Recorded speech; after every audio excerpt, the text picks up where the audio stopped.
we going? We're You just dabbed. yeah, oh my the God. podcast is now happening. Also, herzlich willkommen nach Also dein Problem. A podcast about Nazis with slides. I feel threatened. Well, Das Glock. Yes, the bell. Yes. Yes. I watched many History Channel specials about this fucking thing. That's right. We've compressed. We made a robot watch 10,000 hours of the History Channel. All of these shows that are like Hitler's secret weapons, and we just compressed them into a Roz podcast used to for have you. a fun game with Nazi megastructures on National Geographic, where you had to guess if the historian in question was a Nazi or not, or at least sympathetic to the Nazis. Interesting. Difficult game, I imagine. We have a guest. We brought Mia Mulder back. Mia, how's it going? Hi, I'm back to make fun of the Germans once again. Yes. And also, I guess, with Nazi wonder weapons, I think I'm here to also like make more money as a Swede. Yes. So, all of these things use a lot of steel, and someone has to sell them the steel to do it. Yeah. So, but yeah, I'm back. Hi. I have like all COVID at the same time. So if you hear like a weird cough or a weird noise, this is true. Or it might just be German. It could be either one of us. Yeah. Yeah. All of you either have every strain of COVID at once or are just pronouncing a German word. That's Flustergrufen. That's right. This seems to be some kind of broad-brimmed hat with boobs on it. This boob hat is a Nazi UFO. This is one of the more sort of speculative things here. What I've done for this episode is I've just kind of arranged 20-something slides of the weirder end of Nazi shit, and I've tried to contextualize it a bit. This one, the bell, die Glocke, is so far out there that it's like, well, first of all, it's not real. It's not historical. It's just something that the Nazis like are believed by cranks to have invented or wanted to invent, and you can get real insane about this. I don't think it's a UFO because you just identified it. That's true. Flying objects. I guess it would have been a UFO. Yeah.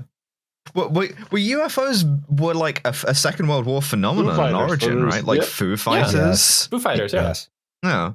So, this is the other thing, is that there is some wiggle room in terms of historicity of this stuff, because American pilots and American soldiers, not just Americans, Allied soldiers and pilots, were very gullible about things that the Nazis might have invented. And any military, in particular conscript military, is very good at generating rumors, and those rumors just travel very widely. So you get from this to the Nazi identified flying object, but imagine you're just flying, you're playing along, you get taken out by Dave Grohl.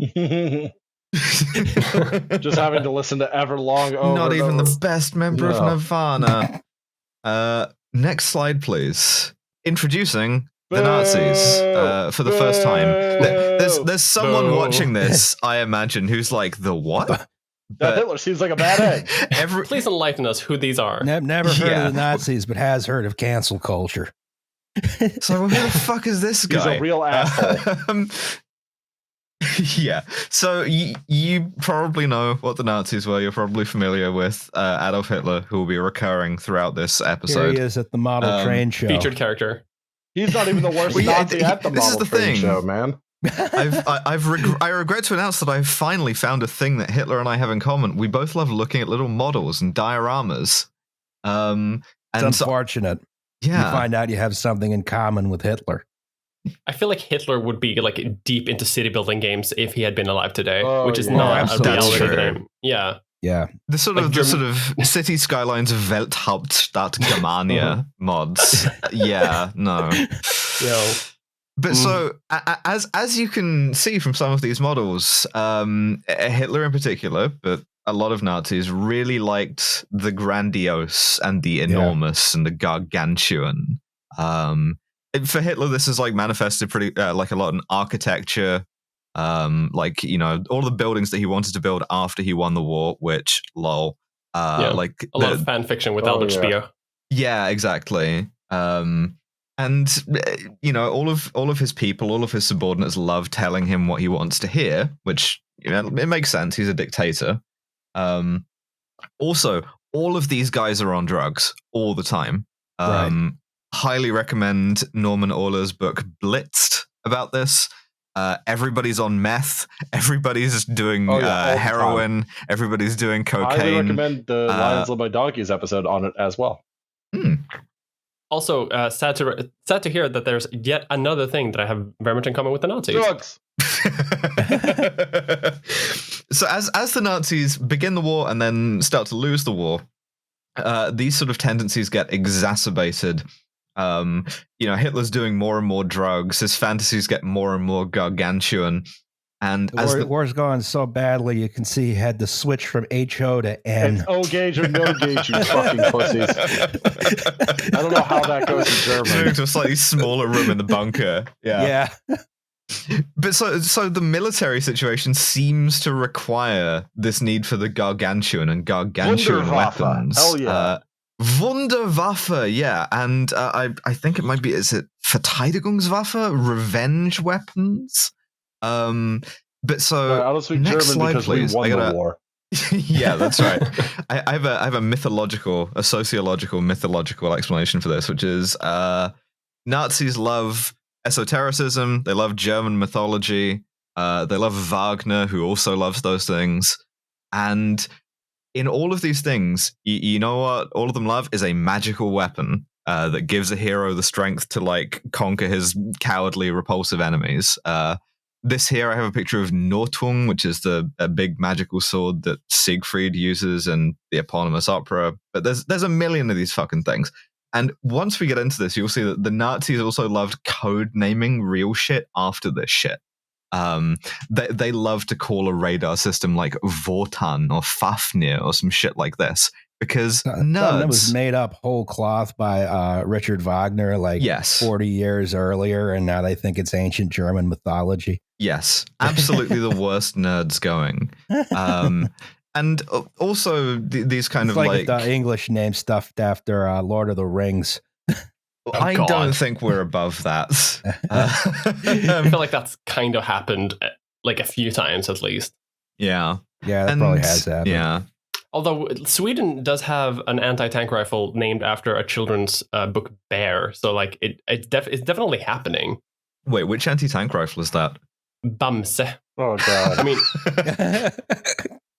which is basically Swedish in my head bear. It's Carl Gustav a bear? Oh yeah. I was like, historically, he probably maybe. Which Carl? The guy who invented the word blimp just looked at the blimp and said, "Yeah, that's a blimp. That looks like a blimp." Came up with the word whole cloth on the spot, and you know what? It was the right word. I thought blimp was a portmanteau because there were two types of dirigibles, Type A and Type B, and A were rigid and Type B was limp. Maybe I'm wrong about that. Maybe that's folk etymology. I read something that said that was wrong. Oh, well, you know, I take your word for it. Which apparently is a cloud storage service. This is the Dutch blimp. Yeah. That's the sound. That's the sound it makes when it hits a building. Not to be confused with, of course, glump. That's which right. is the Tumblr weaponized version. So also there was this thing called the First World War. In the First World War, there are also a lot of sort of very gargantuan weapons theorized. The most notable of these is something called the Paris gun, which we'll get to, which is put a big artillery cannon on train tracks and aim it at Paris. And so this sets us up for the Second World War, and we can sort of set out our table here, our stool. Next slide, please. Yes.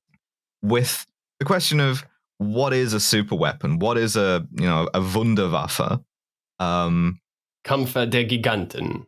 Yeah. We got some actual Nazi propaganda here. I'm drinking my Fanta. Doing punch cards for IBM. Wearing my Ford medal. Yeah, I'm in the mindset. I have my big tin of Coca-Cola. And Nutella, of course. Yeah. I'm taking my spironolactone made by Bayer. So. While driving A VW. Roz, you know Nutella was introduced in 1964, right? Yeah, by the stay behind Nazi networks. Oh, god damn it. Yeah, it was that like Odessa went back from South America to introduce Nutella. Do you like my command center? Oh, sorry, Corinne came in. Hi, Corinne. Hi, Corinne. We're talking about Nazis. Sorry. So you love what? So we have to enjoy the gigantic struggle. So this Giganta here, this is a Tiger tank. It's practical-ish, but it's very large. It's very over-designed. In some ways, that makes it quite vulnerable. And this sort of gets us into a question of at what point is something that is built by the Nazis to be big and over-designed and sort of talismanic a wonder weapon? Why does it deserve to be in this episode of the podcast? Like the belief in these sort of like relatively conventional but annoying tanks is sort of bordering on the supernatural in this propaganda here. So what I decided to do was just go for the stuff that's like obviously esoteric, the stuff that in a modern corporate culture you might call a moonshot. Something that you do as a weird innovation and you hope that it pays off all of the others that don't work. Something that can vinzivor. Yes, yeah. Like doing a cable-stayed bridge in pre-stressed concrete. Just like that. Maybe it'll work. If it does, you know, all of your sins will be forgiven. Here's the problem. Yes. Fucking doesn't. Yeah, I mean, this may verge on the obvious here, but the Nazis did not win the war. What? Yes. My history education has been a lie. But I played all those games of Hearts of Iron. No, the Nazis lost the war, and they lost the war despite the fact that some of these moonshots did work in themselves or would be the basis for things that worked later on. Most obvious example is rocketry and jet engines. Yes. Like inventing the first sort of practical jet fighter plane when you're 2 weeks away from losing the war, that kind of thing. But so plane though. I've loosely put this into 3 sections. So next section is, next slide please, land. Great. Oh, wow. He loves a scale model. He loves a little model. This is genuinely one of the funniest pictures I've ever seen. He gathered all his friends around to like just watch it go into a ditch and get stuck. I love it. Check out my new RC car, guys. It scales to 200 miles an hour. This is the problem. This is the problem with dictatorships, is everybody has to stand around like this is normal and be like, interesting, tiny tank. So this is something called the Mouse, the Panzer VIII Mouse. This was the heaviest tank that was ever actually built. We can see the real scale one. Even when it's that small, it's the heaviest one they've ever built. It's incredibly dense. Yeah. Whole thing's osmium. That's right. Well, you can see how this ended up for them. Next slide, please. This is a one that they actually built, and you can tell it didn't work because it's got Russian chalked all over it. Oops. Sign of success. That's right. The point of this was to make like a super heavy breakthrough tank that's really slow, but like it's impervious to everything. Like, well, after D-Day, why do you even need a breakthrough? You're going to do the Battle of the Bulge and then get smoked. Yeah, they're not they don't know that resource allocation so good, are they? No. Curiously, this is like a sort of personal thing that Hitler is really into. He really likes this idea. So, you know, this is his little fantasy world. He gets to escape from the actual red lines on the map, getting closer. Like Donald Trump driving that fire truck or whatever. That's the happiest he's ever been. Yeah. So this is the heaviest tank ever built. They built 2 of them. Only one of them ever worked, and different parts of the 2 it worked differently. The top speed of this thing was 14 miles an hour. Oh, perfect. It would break through but only one. So quick. Slow Krieg. Because it's so heavy, it can't cross bridges. but there's rivers in Russia, which is where you want to use this. So what do? Well, the answer is you fit it with a snorkel and you drive it across the bottom of the river. Sounds great. You take two of these, and one of them has the electrical power just on a lead going to the other one, and the other one just drives across the bottom like a crab would do. Now, I'm seeing an issue with this, which is they only built one of them, right? Yeah. Well, they built two, but only one of them worked. Oh. Yes. Yeah, they had to drag the other one along with it. I mean, this is basically what happened. Is they deployed both of these to defend the general staff at Sossin right at the end of the war. Did not work. As far as I know, never fired a shot in anger. The Soviets just rolled in and were like, "Hey, what are these?" And then the Soviet sort of technical inspector, the guy who's meant to like go and strip all of the copper wiring out of the Reich and send it back to the Urals, that guy's like, okay, well, we've got two of them. The turret works on one, and the chassis works on the other. What we're going to do is we're going to rip the turret off of one and transfer it, and then we'll have one working one that we can test. We'll call it Hankenstein. Yes, that's really good. They have to use 6 half tracks in harness like horses to move the turret off of one of these. The Nazis reinvented the horse and cart with a big gun on top. I love it. Yeah, like a bunch of them, like moving a big block of stone, like they're building the pyramids. It's actually on rollers. Yeah. I'm imagining Hitler sitting up top, like with reins, like trying to get the trucks to move quicker. So the Soviets end up taking this to their tank testing ground in Kubinka, where they test it, as far as I know, to destruction. And this is the largest tank ever built, but it's not the largest tank ever theorized, because Hitler loves to do this shit. He loves to go in the office and be like, hey, have you guys considered that maybe what you need is a really big tank? Next slide, please. Just make the tank bigger. Bigger. The tank more bigger. This is Warhammer 40K? Yes. Yeah. This is also the first example of a phenomenon that I found a lot of when I was researching for this episode, which is every weird esoteric project that the Nazis ever did, you will find lovingly detailed fan art of it. Very, very sort of, lovingly done art of, jets spiraling into action in the air. And then you look up the actual service history of these things, and it's, they built 2 of them and then one of them fell into a ditch, or they never built any of them, or like someone like dismissed it as a stupid idea and like mocked all the engineers who contributed to it. Yes, yeah.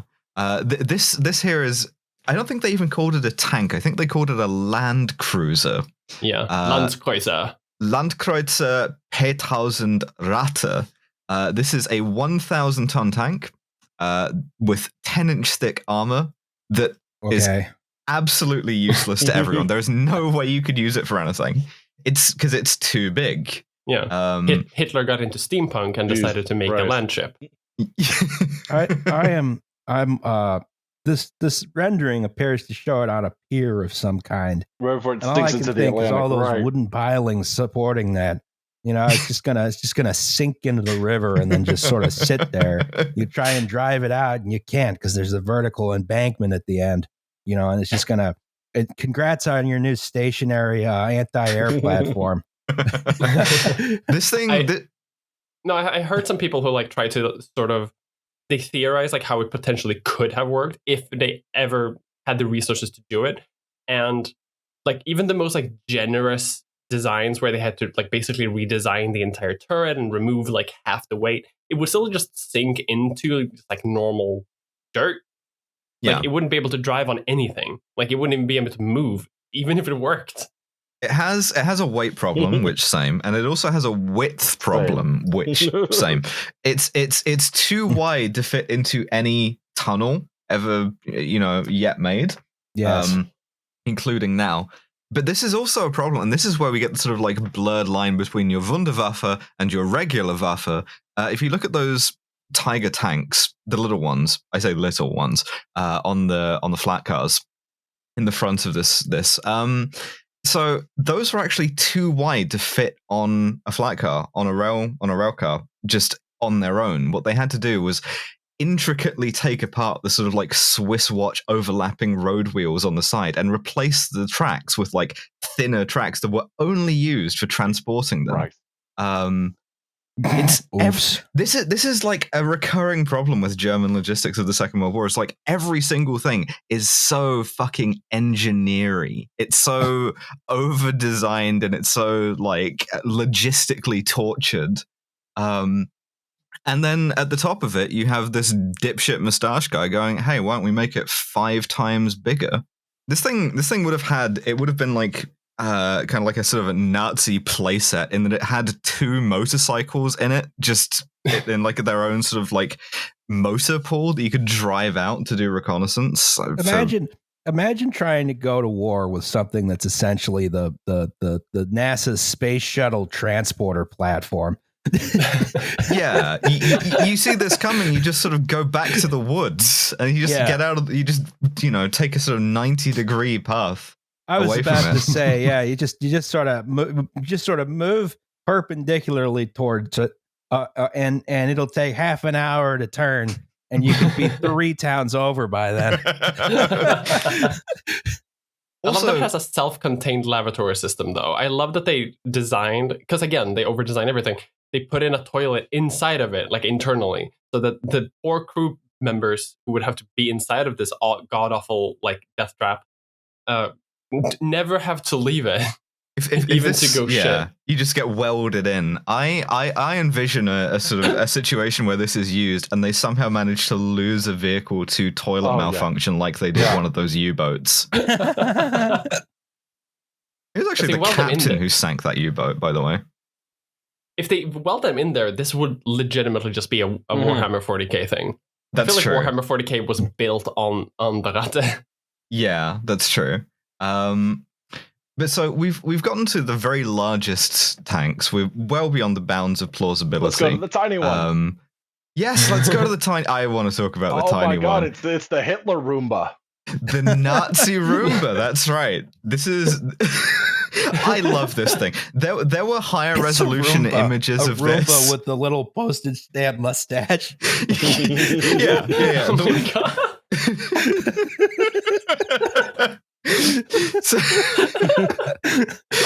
there were clearer images of this one, but I couldn't resist the guy riding it around like a horse. I think he's literally on like Omaha Beach too. just the absurdity of the Second World War, that you have the sort of the Omaha Beach sequence from Saving Private Ryan. 2 weeks later, same place, guy riding a fucking drone tank around. Yeah. There's a fucking tank trap in the background too. Like this guy, you can tell that the guy's so happy to be riding it. Like he's ecstatic. This is the thing. Magical experience for him. Once the Allies invaded Europe, I feel like they were just stumbling over weird Nazi shit, like one-of-a-kind prototypes of implausible technology every 2 weeks. And, maybe that's a sort of R&R thing. You're like, oh, you feel bad about your friends getting shot? Why don't you take a ride on the half-track motorcycle? Why don't you do some donuts, That'd be cool. Ride the Roomba around a little bit. Yeah, exactly.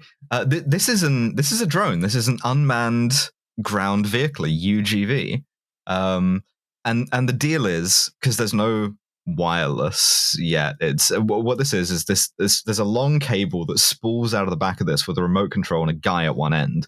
And then that guy just drives the tank, which has 60 pounds worth of explosives in it, up to whatever and detonates it remotely. And this actually, you can do this same thing in Call of Duty Warzone if you stack C4 on a recon drone. Yeah. In Black Ops, it was in Black Ops. It's the RCX, the RCXD, but bigger and more Nazi. The other thing is that this thing is like 3 miles an hour maximum speed. Oh, wonderful. So it just sort of trundles down the road towards you. It's very flimsy. Yeah, you just sort of walk away from it. The way you defeat it is to walk away. Yeah, a light jog. It's you also walk out. You outrange the cable spool, and then you can leave. It's also it's a brick.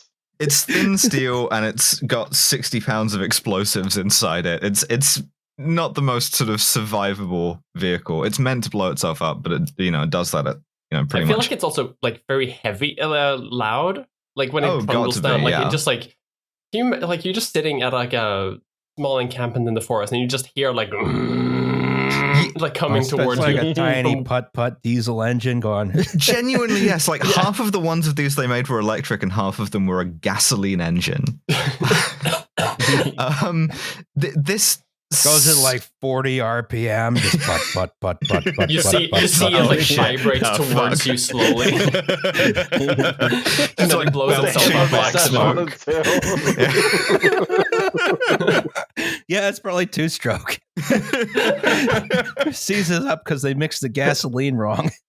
Oh, those old Saabs. You don't want that. Yeah. Let me look this up. I want to see the engine of this.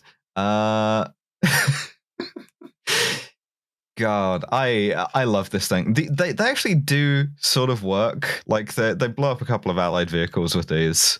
But in general, it's mostly a joke. Also, it's like quite expensive for something that is one use. Because it blows itself up at the end of it.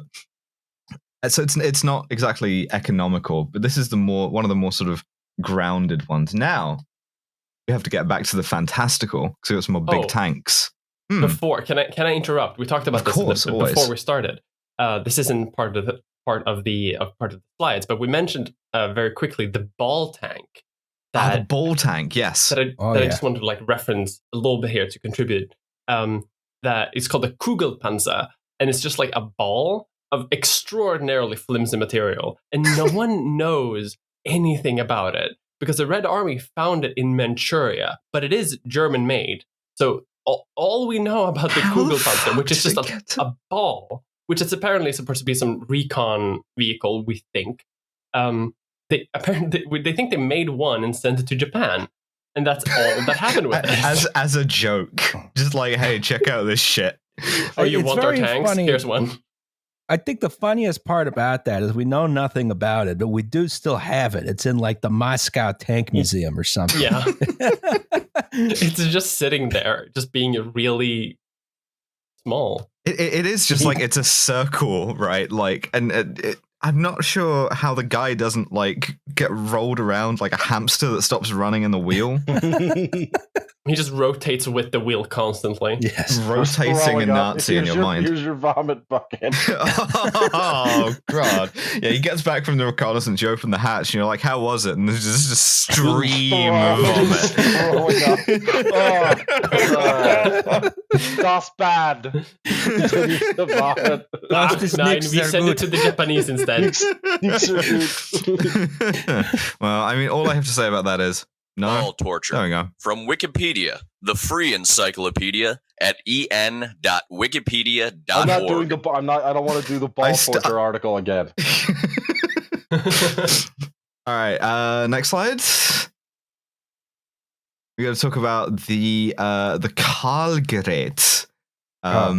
This is the crane to lift the ball tank back here.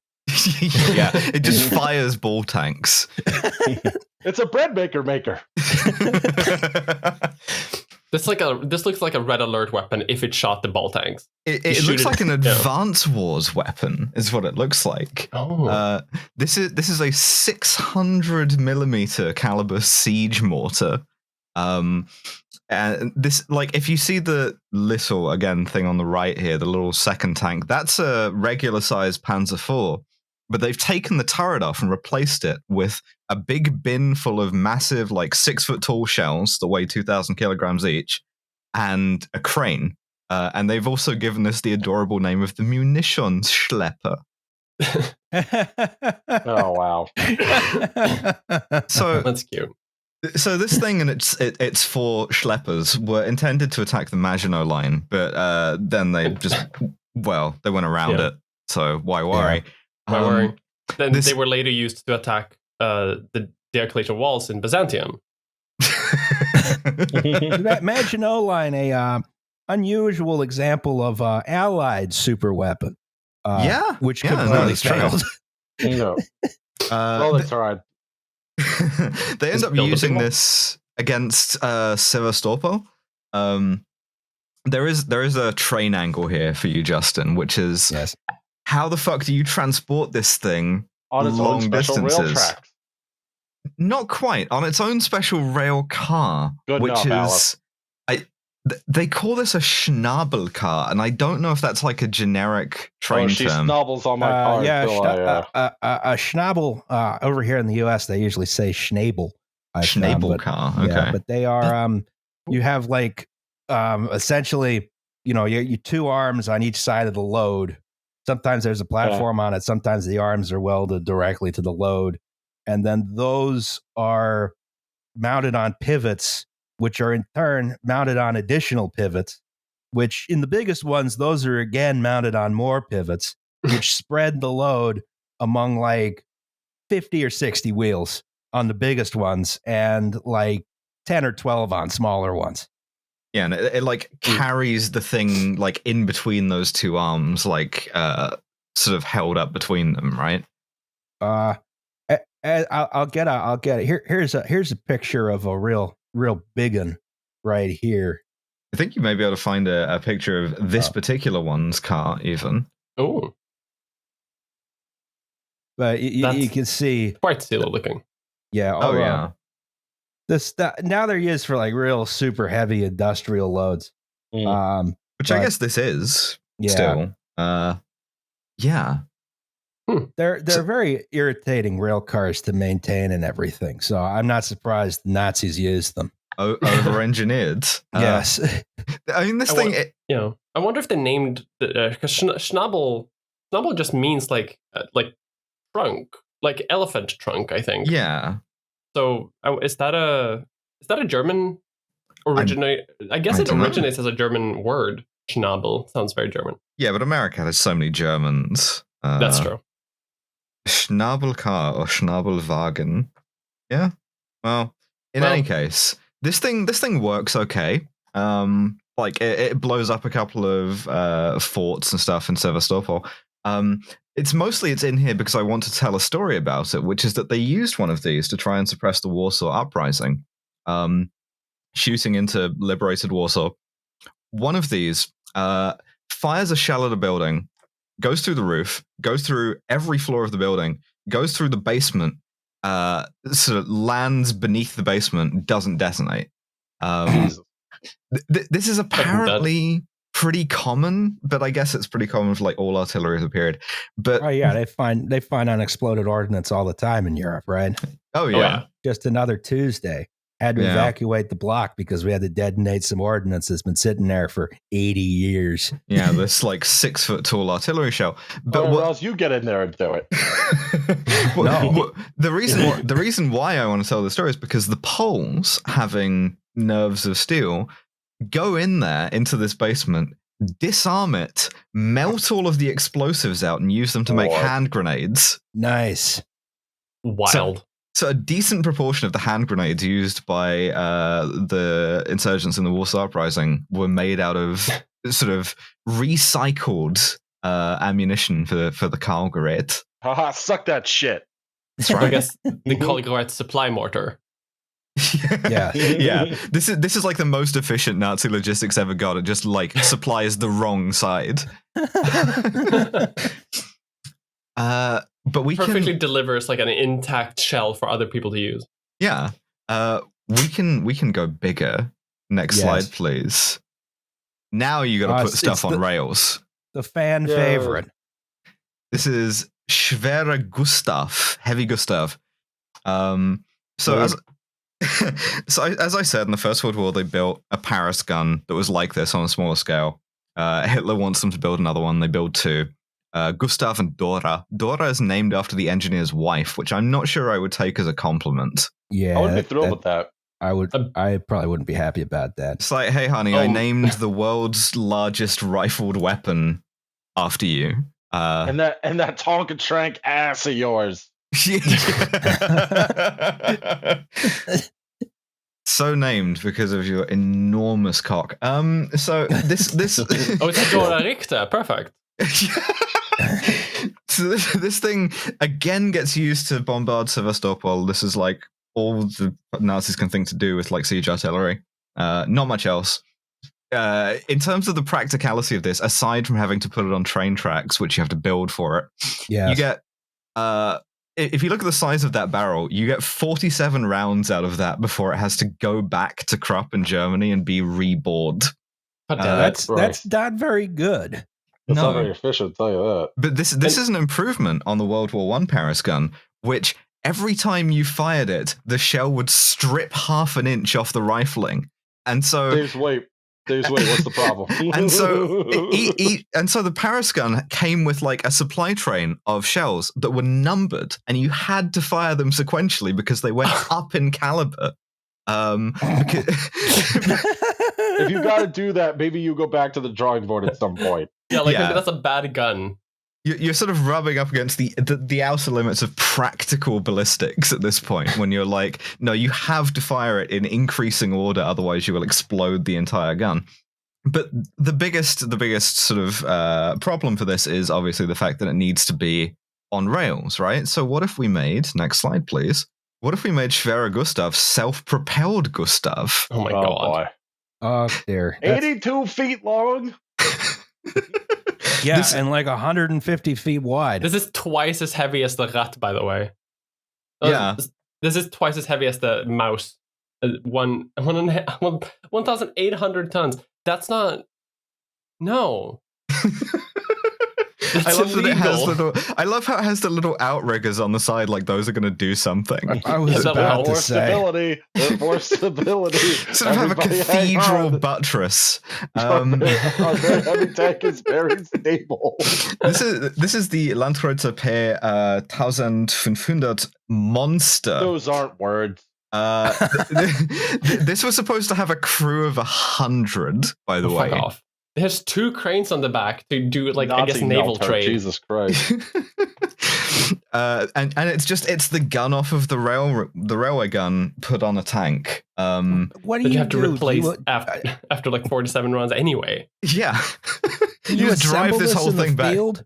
I don't know. It never got off the drawing board, but it was Hitler's drawing board. And it's Albert Speer, the guy who loved to exonerate himself after the war, cancelled both this and the Ratte. So they never got to see, not so much as a single piece of steel got welded for either of these. If it hadn't been for Speer, the war could have ended so much earlier, just because they would have spent so much resources building this thing.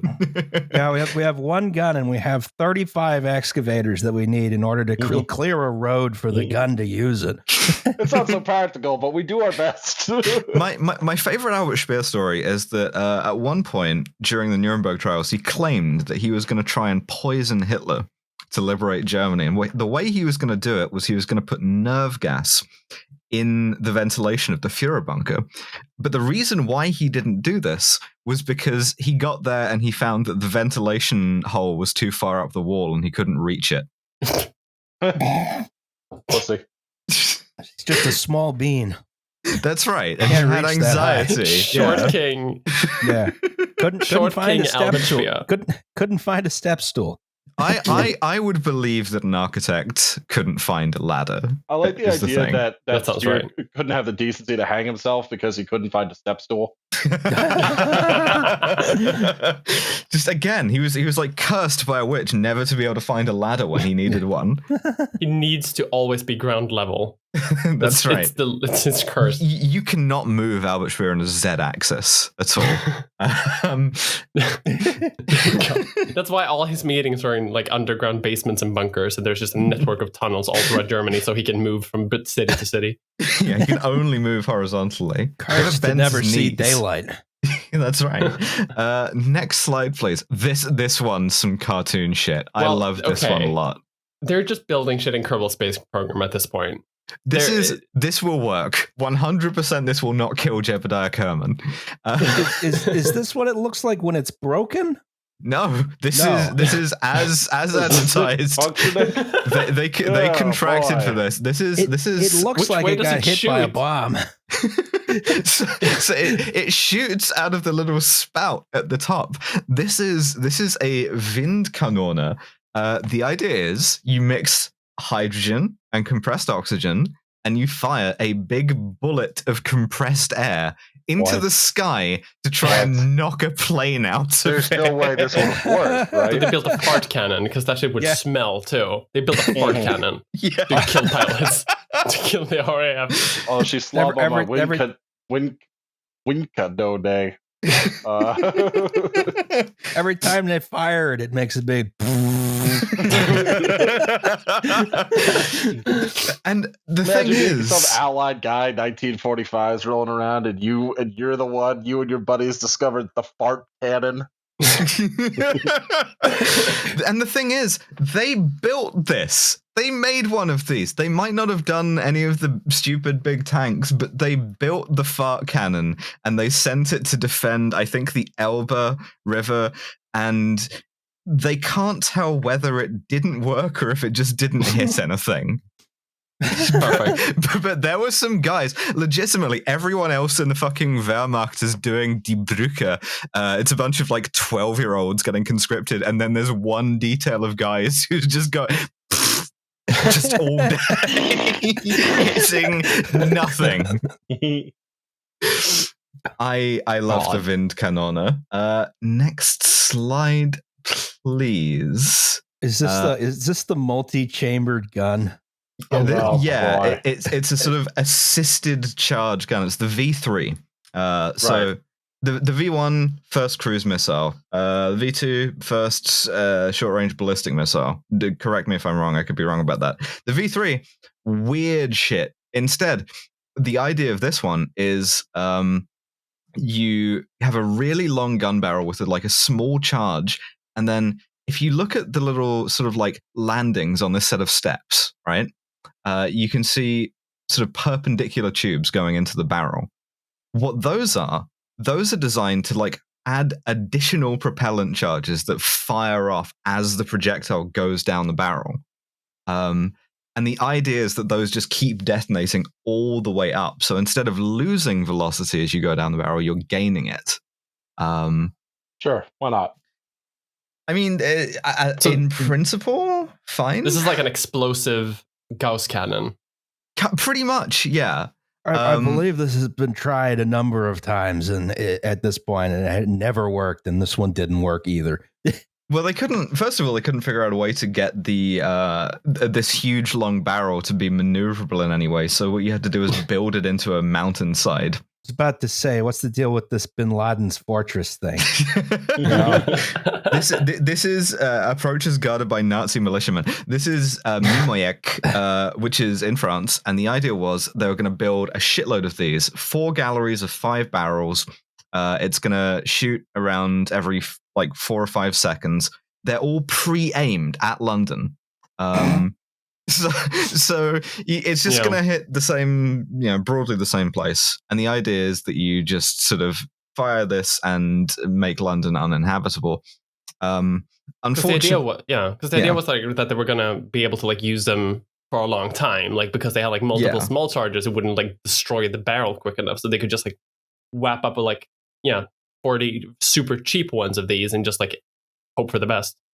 Yeah, put like a couple of 12-year-olds to shoot it. They're excavating like 80 feet down. They got an elevator. They got an underground train. They got a guy sitting at a desk. My God. They did end up using so the Mimoyek site was immediately bombed by the Royal Air Force, who by this point in the war were quite good at sort of large targeted bombing and just destroyed it. They did use a leftover one of these, a half-length one, to try and attack Luxembourg. Why? Because fuck them, that's why. The Allies had liberated Luxembourg, and so they just gave one captain and his detachment a little half-length one of these and said, okay, prop it up in a valley, fire it at Luxembourg a few times, which he did. And it worked, I guess. I mean, they did fire it. Odds are if it actually hit anything. Yeah. Also, imagine reloading this thing. God, you got to put in like 75 charges. Oh my God. Yeah. You got to go up and down those stairs. It's like CrossFit. That's a lot of stairs. Yeah. You can identify. When you made me walk up that really long hill, and I swore I would never forgive you. What in if that were our job? Yeah. What if we were Nazis and that were our job? Trying to identify. You're Polish and I'm Jewish, buddy. We're over two. Trying to identify the Nazis whose job it is to load this gun. You look for the guys with like massive thigh muscles. Yeah. I maintain this is also the first gun to kill a Kennedy, because you may be aware of. So JFK wasn't his father's favorite son. His favorite son was his older brother, Joe Kennedy Jr. And Joe Kennedy Jr. was a pilot in the U.S. Army Air Forces, and he got killed in the attempt to bomb not Mimoyak, but an installation like Mimoyak, the one after it, using an Allied superweapon, which was the ion cannon. That's right. An early drone. The idea was that you fill a bomber full of explosives, you put this Kennedy in there, he takes it off the runway, activates the explosives and the remote control, parachutes out to safety, and then someone like remote control 9/11s this bomber into whatever you're trying to bomb. But the reason why this did not work, and this was also the end of that program, was because Kennedy gets in the plane, takes off the plane, activates the explosives go off, and he is like spread across an acre of southeast England. God. Let me just get it's interesting they let him volunteer for an incredibly stupid and dangerous mission like that. Yeah. I feel like this is on like purpose because they hate the Catholics. Yeah, nepotism isn't what it used to be, huh? Yeah. I feel like this is the pivot point of like a lot of alternate history fiction. Oh, 100%. Yeah. If Joe Kennedy Jr. had become president, that would have been a weird timeline. Not least because he was actually even more racist than his brother. That's the Fallout universe then. Yeah, pretty much. Okay, so we've done all of the like big self-propelled stuff. Now we got to talk about individual stuff, and I love this thing on the left. Well, hold on. I thought we were talking about the Nazis. This is just a picture from the IDF.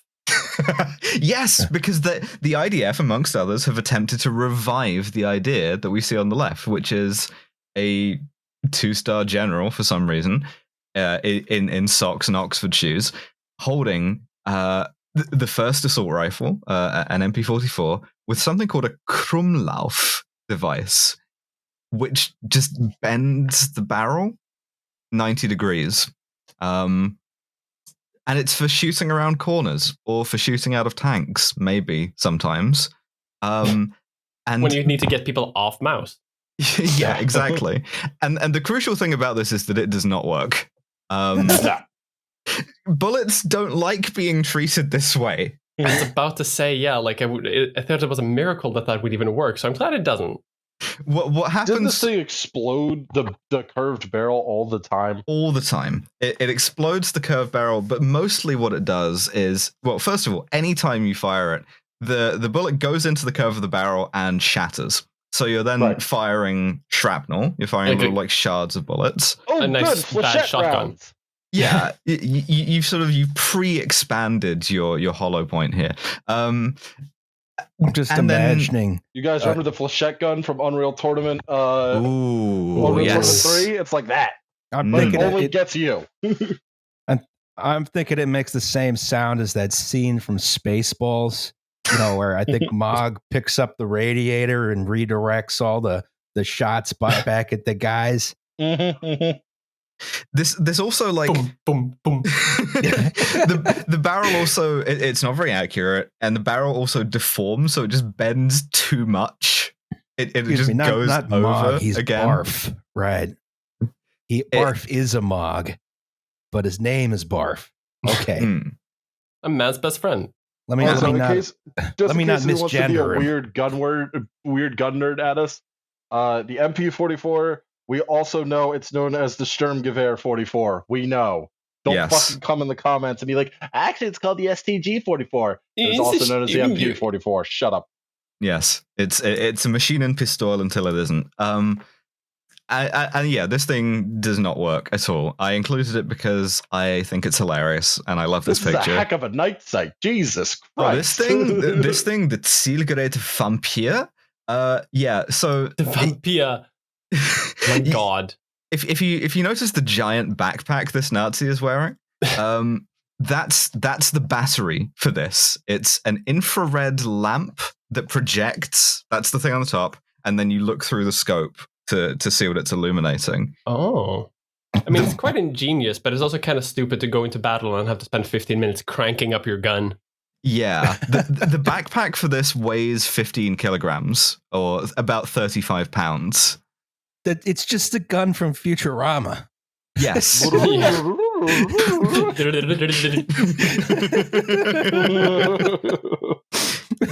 This is less stupid than it looks. It's one of those things that's like verging on being a good idea later. The Americans invent basically the same thing in parallel. Night sights are still current until like the 2000s when night vision goggles become a thing.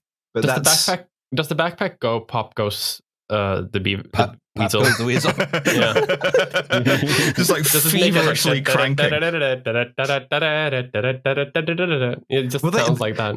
They had hand cranked flashlights even, so it wouldn't surprise me. Well, next slide, please. We've finished the land section, and now it's time for us to enter the sea section. Everybody in this photo has the best expression. Yeah. Hitler unimpressed, but the guy on the left is like, I don't like the look of this. This is obviously early in the war. They still had money for HO scale. I do love a giant ship model. Furiously masturbating. I feel like he's looking. I feel like they all are. It's like a collective thing down there. Yeah. What is love but two butts kissing? Famous Nazi material supplier, the Märklin Model Train Company. So the C section is going to be the shortest because I didn't put in the sort of the aircraft carriers that they were never going to build, or the giant like cruisers that they're never going to build, because they're both pretty conventional, and like they were just sort of normal sized by American standards of the time. What I did put in, next slide please, was another thing that's going to be wildly influential: the first ballistic missile submarine. Because we've invented ballistic missiles, we have the V2, we've invented the submarine, and Hitler really, really wants to bomb New York City. This is like a fixation for him. There's the America bomber, which exactly, which is not in this because again, like it's a big plane. There's nothing that weird about it. Right. But this, so it did use a swept wing design. Which is interesting. Yeah. What this is instead of mounting your ballistic missile launcher to the submarine, what you do is you have a sort of floodable ballistic missile chamber that you just tow behind it. And then when you get in position, you just like tilt the whole thing up and fire out of the water, and then the submarine can cut it loose and leave. They never actually tried this, but the Allies believed that they did. In the dying days of the war, the US Navy firmly believed that there was a plan to send like 5 or 6 of these to try and like take a sort of Parthian shot at New York City. And it never happened. But imagine you're the U-boat captain, and all of a sudden you hear a big thunk as you're approaching the point where you're going to send the missile in New York City, and like, it's snagged on the rock, it's gone. Getting dragged down with it. Yeah. Congratulations, boys. We nuked Long Island, which, to be fair, would improve Long Island. We nuked basically rock. Just somewhere like near Newfoundland or something. I'm envisioning the silhouette of this from below, and you're basically like lure fishing for the Kraken, right? Yeah. That's the real goal of this program. Trying to free the rocket U-boat or the missile silo or whatever from the giant squid. They're trying to feed them and train them. That's the real wunderwaffle. The Kriegsmarine is failing, but if they can weaponize all sea life and recruit Aquaman, then they win the war at sea. Yeah. The reason why we know so much about this is because both the Soviets and the Americans immediately jump on this technology, because ballistic missile submarines, what a good idea. This is one of those things where it's like this sort of like weird Nazi idea predicts the direction of the Cold War in some ways. Because, two allied nations at least go, hey, but what if you put the missile on the submarine? And what if you just, what if you made a nuclear warhead on it? Yeah. What if we made it like slightly bigger so you could fit it? Yeah. And it's a straight line from there to hunt for Red October. But so we, again, I got to go to a tiny little miniature thing. Next slide, please. And amazing that it took 17 slides in before I could say this, but the name of this is literally a racial slur. Nice. At least I didn't call it the filthy Jew. Thanks, boys. Classic Nazi shit. It's literally called the N-word. This is the N-word manned torpedo. This is the N-word. These are the fucking worst, dude. How did they do this? I'm surprised you said racial slur, because I would have made a joke in saying that, like, yes, the tranny dick. Here it is. Yeah. Need sloppy from a slur torpedo. So the idea is you just use the top torpedo as like a kind of miniature submarine. There's just a guy in there, you can see, very short little man with his little legs out in front, who has been wedged into this racist torpedo. The bottom one clamped to it is a real torpedo. Like, that's just full of explosives. And the idea is the guy drives the thing on the top until it's within sight of a warship, points it at it, and then presses the button to release the clamps and let go of the torpedo, which then fires. What often happens is the guy navigates it to the thing, presses the button, the torpedo fires, and the clamps do not release, and he is immediately on top of a torpedo being fired at a warship. Now, I love that. Now, he's got to drive it within sight. Yes. Now, there's not a lot of visibility underwater. No. So this guy's chin close. is just like just above the water. I know you don't have to hand it to the Nazis, but they were pretty good at killing Nazis. This is some like dying days of the war shit when the Navy is like trying to demonstrate that it has some kind of relevance. So they're like, okay, we'll go take a couple of these racial slurs and go blow up the ships off of Normandy. What they do is they end up blowing up like a ship that the Allies put there as a joke. Yeah, did they blow up anything like at all? I think they may have hit like one ship that was meant to provide sort of a blockage for the harbor. Yeah, like one of those like freshwater supply freighters that actually is just no one's on it and it's just there to like catch any torpedoes and bombs and shit. Either that or the French battleship Courbet, which was like wildly obsolete, and they put it there dressed up as something more modern to get bombed in preference to anything else. But I love the idea of this thing, just like that moment of realization that you have kamikazed yourself. Yeah, you're going to have like a solid like 45 seconds of... It's like, well, that's not gone well.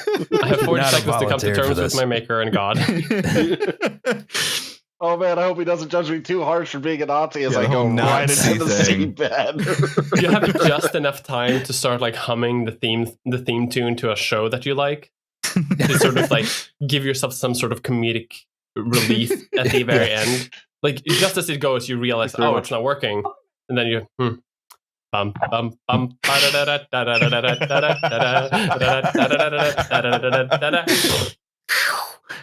All right, next slide, please. We're done with the sea and the stuff that it contains. What we have now is the air, the sky. Right? This is the little plane. This is the thing. You look at enough funny pictures of Hitler, and you're like, oh, adorable. Piece of shit. Piece of shit. If only he, in a different timeline, I feel like he would have been a like peak small bean Twitter user. 100%. Yeah. Actually a legacy hire at the Nazi party, and I need it to pay rent. So, you're doing transmisogyny to me. I need femboy Hitler. No, I don't. Femboy Hitler is not something that can... I don't want to manifest that into reality. I think femboy Hitler is already definitely existing. Definitely already exists, yeah. I mean, no wonder he's looking like this. He's got the giant crack down his plane. Actually, it's praxis to work for Messerschmitt. Oh, we're gonna get into Messerschmitt. This is change the one. The system from the inside. This is the one with some truly weird shit, because the Air Force was like the most ideologically Nazi of all of the Nazi armed forces. Oh yeah. And also, so like Goering's involved in like highest levels, and he just has full reign to do anything he wants. Yeah, and all of these guys kind of want to kill themselves, which ordinarily I would approve of for a Nazi, but in this case, like in sort of a self-sacrificing way. So next slide, please. We got the attaching a thing to a thing again. But after this is like discovering struts in Kerbal Space Program. The Royal Society for putting things on top of other things. yeah. Well, in this case, it would be like Hermann Goering, the Reich plenipotentiary for attaching things to other things. Yes. And he has like a full dress uniform for that.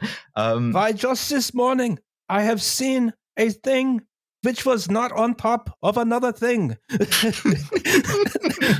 So, yeah, I bought a medal for a thing about another thing. The medal is just like a medal strapped onto another medal. Yeah. It's like two iron crosses clamped together at different angles. With like duct tape joined together. So the Nazis want to, as they're losing the war in the Soviet Union, do something called Operation Eisenhammer. Iron Hammer, because that's the most Nazi name I've said yet, aside from the racial slur, which is the Soviet Union is catastrophically dependent on like 4 power plants. If you can bomb those power plants, which they never really thought to do, then, hopefully the Soviet defense industry will be unable to stop making guns, bullets, tanks, all the fun stuff. But as with the America bomber that we had sort of half mentioned earlier, Nazi planes, Nazi bombers don't really have the range to do this. Not anymore, because they keep getting pushed back further away from the Soviet Union. And so what they do instead is they clamp a thing to another thing. This is a mistel, like mistletoe. And what this is the pilot's kiss underneath. Yeah, exactly. Weirdly, the bottom aircraft is the one that like has people in it, like is being flown. The top one is the drone, the little fighter. That's full of explosives. And the idea is that you fly this bomber into the Soviet Union, and then you detonate the explosive bolts that release the fighter full of explosives that then glides in and 9/11s the Soviet power station. Right. I love to have explosive struts right next to a plane full of explosives. Yeah, and this never came off. Like they attached a bunch of things to other things, but they never tried to do the power plant thing, which was so stupid it might even have worked. So they didn't have the range to hit the power plant. Yeah, but they did have the range to come within 10 miles of the power plant. No. You just hope. You just like glide this thing in and just hope for the best. Because I can't imagine it'd be too much more trouble just to fly a regular plane in and bomb the power plant rather than go through this whole contraption. It really is a contraption. This is the only bomber contraption I featured. Just take some extra cans of gasoline with you. I just had not invented drop tanks. So all of the rest of this section and the rest of the episode, in fact, is stuff that was built under the auspices of the Jägernot program, the emergency fighter program, which is the Americans and the British are bombing the fuck out of Germany. People are going to argue about it on Twitter in 70 years, but that's what's happening now. We urgently need fighter planes to shoot down bombers. What if we made the worst shit we could think of? Next slide, please. That would be some real Nazi shit. What if we made it really bad? This is literally a meat grinder. This just looks like a meat grinder. It looks like some kind of weasel. We're going to get there. The ME-163B Comet, plugging another Lions Led by Donkeys episode, because we did a whole one on that. That's right. It's the next slide, too. Yeah, it dissolved its pilots. Yes. This is the Bachem BA-349 Natter.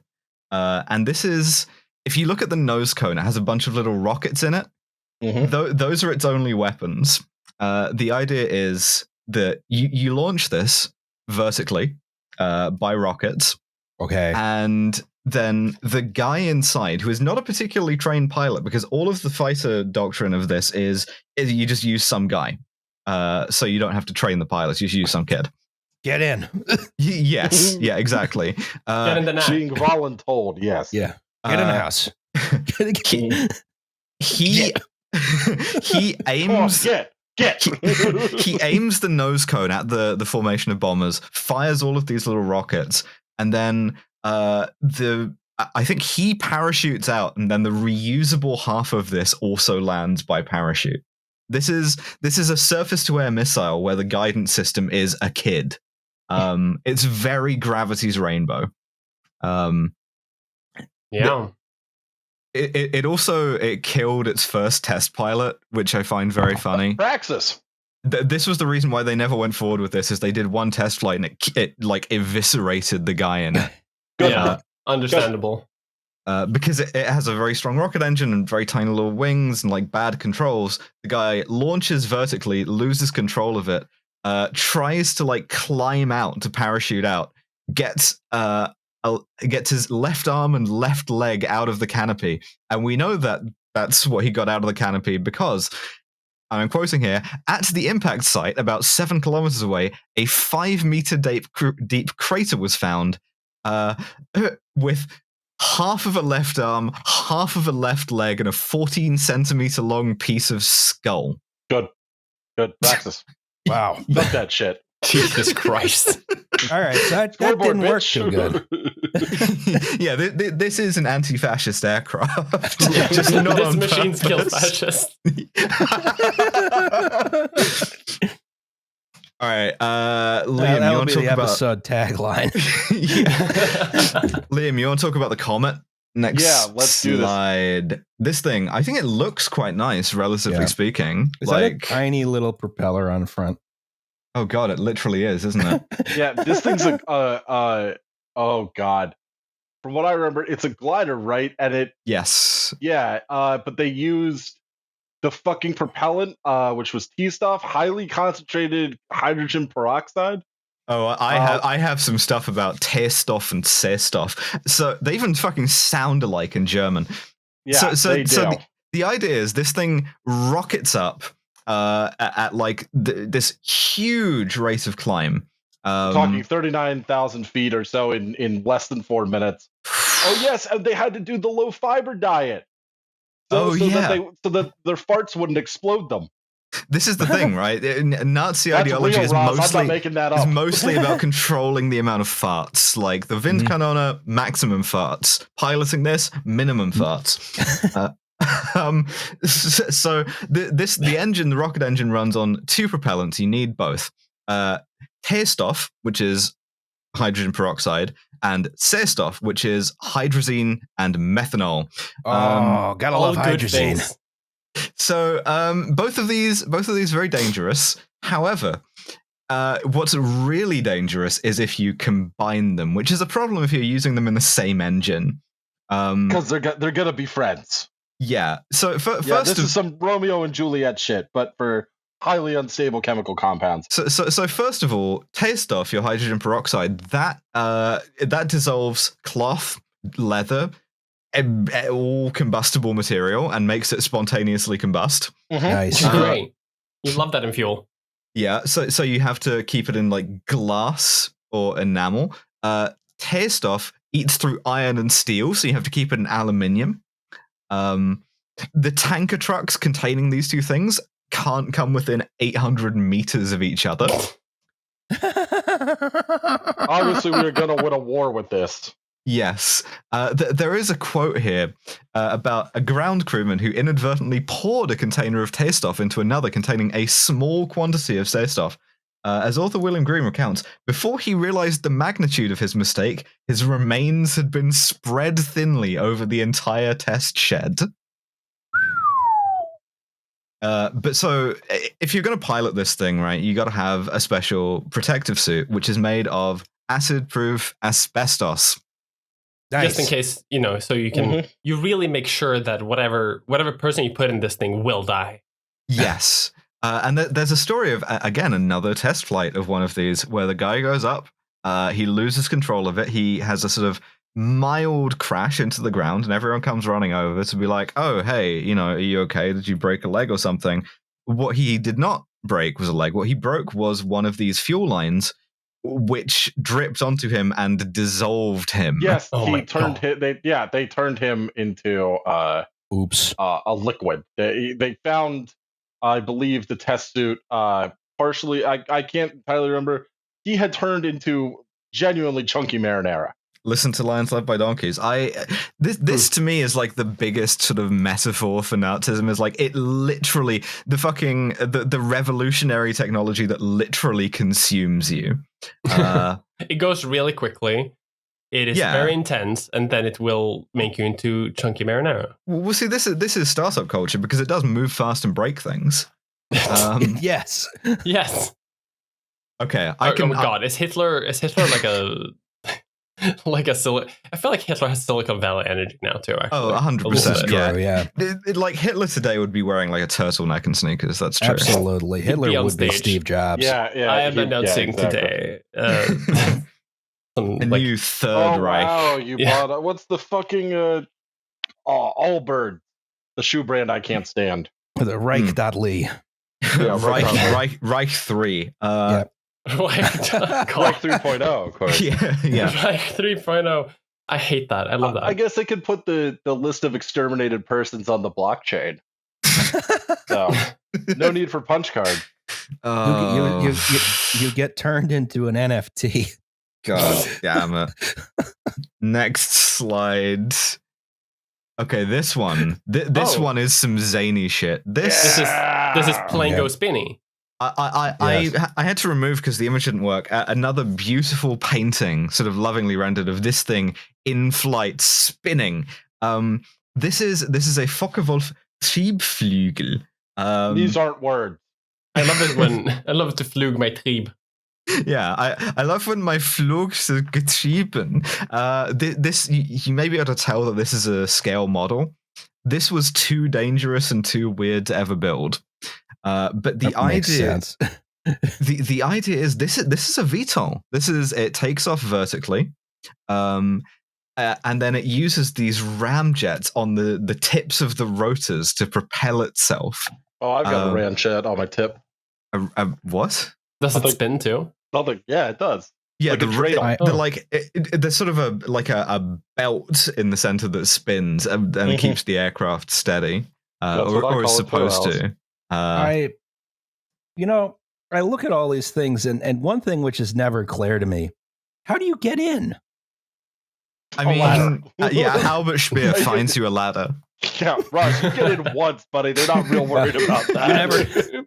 We never were able to fire it because we couldn't find the ladder. you just build the thing around the guy. Gravity's rainbow again. Yeah, that's why Albert Speer canceled so many things. Yeah, because he couldn't get into them. There's this like weird thing about jet propulsion, which is it's sort of more of a hazard than a benefit to the Nazis at this point, because as much as their actual functional jets work quite well, one of the problems is that they're too fast. Like, it's great for avoiding interception, but you're not trying to avoid interception. You're trying to shoot down bombers. And if you only have 2 seconds to do that, and then you're 5 miles away, then you have to develop the sort of like guided surface-to-air missile that we saw earlier. Okay, 7th inning stretch, last one. Next slide, please. What if we had a ground attack aircraft? What? Well, it's like a land speed record car that we strapped a bomb to. Yeah, hold on. Now this is pod racing. I was about to say, this is the T-16 that you bullseye Womprats in.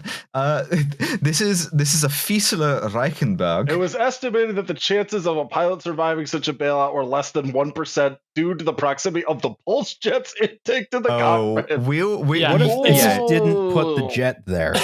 No, it's right above the cockpit. You get out and marinara. You get turned into mincemeat. Just a fine red mist. I respect that you come from a different culture, but we say chunky marinara on the show, Mia. I love so much how much in all of these the prospect of and then you just parachute out is like a perfect stupid lie. It's like, yeah, how's this gonna work again? Be fine. Wink, nudge, nudge. You do the thing and then you parachute out. Easy peasy. Yes. Yeah. This is fully just a V1 cruise missile, but with a guy in it. They hollowed out some of the explosives to get room for their legs. This was set up as a sort of like a suicide squadron. It's something that Hitler was pressured to do because Hitler didn't really like the idea of kamikaze attacks. He thought it was un-German and un-Aryan. But weirdly enough, his pilot Hannah Reich, who lived a long sort of post-Nazi, post-war life, very frustratingly, she persuaded him to do the sort of like form this Leonidas squadron, it was called. So again, they even liked fucking Sparta then too. And the idea was you aim this at like a bridge or whatever, and then you parachute out. But they never did anything with this. Like the war ended before they could. Which is a shame because I think it did sort of it removed the possibility of seeing a guy try to parachute out of this and immediately getting sucked into a jet engine. This machine sucks fascists through a jet engine, through a fine mesh. Yes. At least they put the mesh in there, for safety. Yeah. Try to not like inhale you wind bones. Up blocking the whole intake, and then the plane crashes short of its target. Oops. Yeah. Next and final slide, we got some shit that did sort of work. The Nazis did sort of invent some of the first practical helicopters. More struts, I see. Yeah. Attaching things to other things, but in this case, the thing is propellers to like an empty sort of like glider shell. So this is the Chinookenwerf V1. Yeah. I read an article about the only time that they used this. They never used this in combat. What they used it for was like lifting and rescue. And in a classic example of helicopters doing the thing, they tried to use this for a mountain rescue on, I think, the Matterhorn. They send this thing up there, it crashes, they send a second thing up there that then has to dismantle it on site and airlift the first one back down. Why were they up on the Matterhorn? I don't know. There's still mountain Nazis climbing. Doing on the Matterhorn? They're building chasing down the fucking Von Traps. I don't know. But the reason why I put this in here is because the shit that did work didn't work, right? Like, even the stuff that was, either a good idea or a practical idea, like jet engines or like cruise missiles or whatever, it was not enough to sustain Nazi Germany in what was always going to be a doomed two-front war. They would have lost the war against the Soviet Union. Whatever they would have done, whatever sort of hearts of iron strategy you envision, would never have worked. It reminds me of the late great Norm Macdonald saying that Germany chose as its enemy in this war the world. Yeah. Yes. I mean, it was close.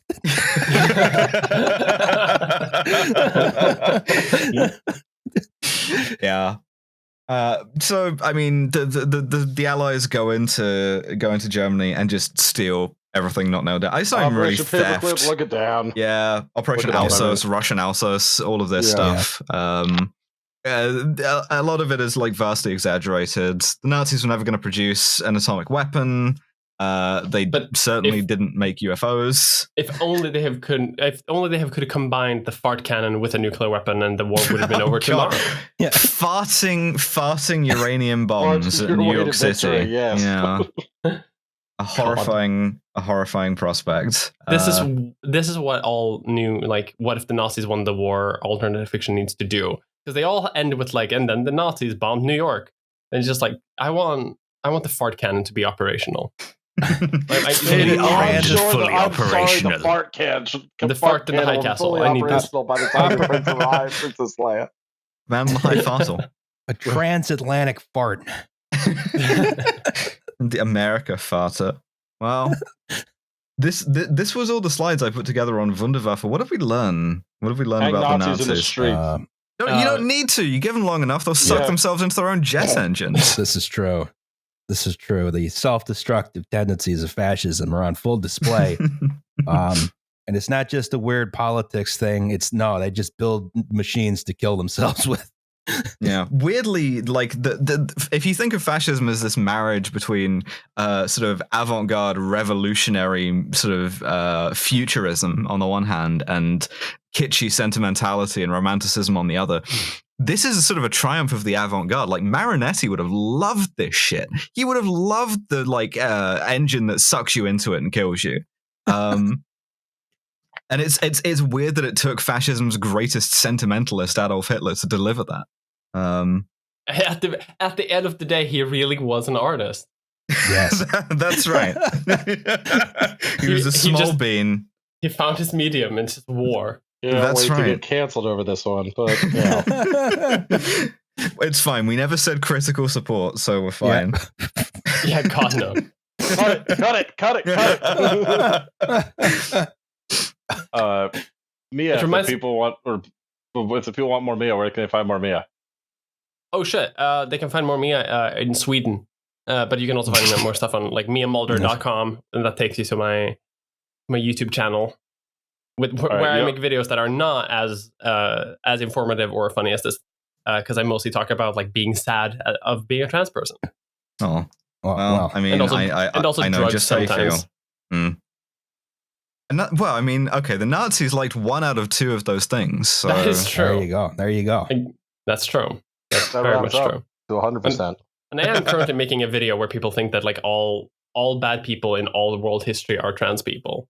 Girl dick from a neo-Nazi babe. There's literally a conspiracy theory going around like on the internet that Adolf Hitler was a trans woman. What? And that he was an artist. He really liked looking at little scale models. Yes. Could transition have saved her? I was going to say he was also way into Nazis. It's only like 10-20% of us at maximum. Well, Mia, thank you so much for coming on. Well, thank you for inviting me. Sorry that I had to delay the recording because of like ultra COVID. Literally any time. I still want to start a podcast with you at some point about something. I would love to do this. We need to do this. And I would love to come back again if you ever want something. If you're ever going to do like one of the stupid sinking ship in Sweden that went on a voyage once and now we put it on our... We have that in queue, so we should probably move on for that. Yeah. Wonderful. Perfect. A last sentiment that I want to say before I like give the word to someone else is all of this like Nazis being bad at stuff reminds me very much of a news story that happened in like the mid 2000s in Sweden, where it kept happening where the police got reports of like massive explosions in the forest because the neo-Nazis were trying to build like terror bombs like in sheds, but kept blowing themselves up over and over again. That happened like 4 or 5 times in like Praxis. Or in order, and they never actually did any terrorism. So it's like they killed like 6 or 7 Nazis. This machine kills fascists once again. No match for our boy Ted Kaczynski. Our man. Yeah, that's right. This man fights for your freedom.